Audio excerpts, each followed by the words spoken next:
But when my career started to pick up, I sat down and made rules for myself. And and I made this box of rules, and what was most important to me, things I was not willing to sacrifice, things I was not willing to do, things I was not, situations based on my makeup, the family life that I want, which isn't to say that the choices that somebody else made was better or worse. I have friends who have been touring since they were in high school, married their college sweethearts while still touring, have kids still touring. So this was their life, and their family, as far as I can tell, looks great. Like, that works for them. It just wouldn't work for me and my makeup. And I said the second half of that finding joy portion is awareness, right? It's anticipation, it's awareness, and being aware of who you are. And so for me, this is more about really wanting. I can't get this time back with my kids. Yeah. I've never heard of an adult who says, "Man, I wish my dad would have worked more so we could have had bigger flat screens, or so that we could have had, like, Yeah. more stuff, and I wish I had more toys, and I didn't have more toys." I've never heard that. So for me, as yes, I said, if I'm going to do music, I'm going to get them involved in music so I could spend lots of time with them, because it's really important to me. So their involvement in music, I also just make it accessible to them. Yeah, I make it.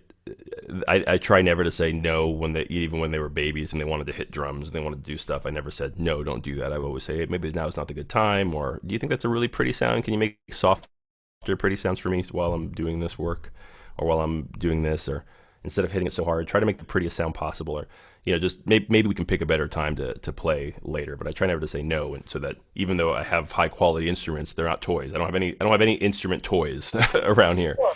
Um, And I think that's a great approach that you mentioned is, is noting that, when you say no, you close off an interest in something. So, at that right. time, they're interested. So it might not be the best time and they might not be using the instrument in the right way, but setting that limitation of, like, hey, maybe a little softer, maybe try it like this, or maybe we can do this later on, doesn't close down the interest. But a no, which it can be easy to just want to say no if there's an interruption in the middle of something that requires focus. But I think that you make a really good point about that. Yeah. So and to answer your question more directly, do I see that? Do they really appreciate some of that stuff? No, I don't think so. I think Yeah. they will when they're older. I don't. I know I didn't appreciate every lesson that was taught to me when I was that age. But I think, again, it's about just kind of putting in those seeds and putting in and just building those skills that I think will translate. When they're in a situation where it requires some grit, I hope that they realize their inner strength. Because I truly don't believe that you can love confidence into a child. Like, you can't give a child self-confidence. You can't, you're the best kid. You're the really usually all that ends up happening when you do that is you end up kind of creating somebody who maybe has a sort of inflated sense of undeserved self-worth in some cases. When you're the best, you're just amazing. Oh man, every piece of artwork you create is so great and everything is just so wonderful. And but I do think you can give children skills so that they can have confidence in themselves. And that's where I see music to have a lot of value, is that when they do that, they have this confidence that they can create something, and they can work on something, and it can get better through their effort. And if something's not good, that they can work harder and it can be better. And my youngest one's more into drawing and art than she is into music. She takes piano lessons. We just started formal piano lessons recently with actually the same teacher that I took with when I was 4 years old. So it's kind of cool to be virtual and be able to do that.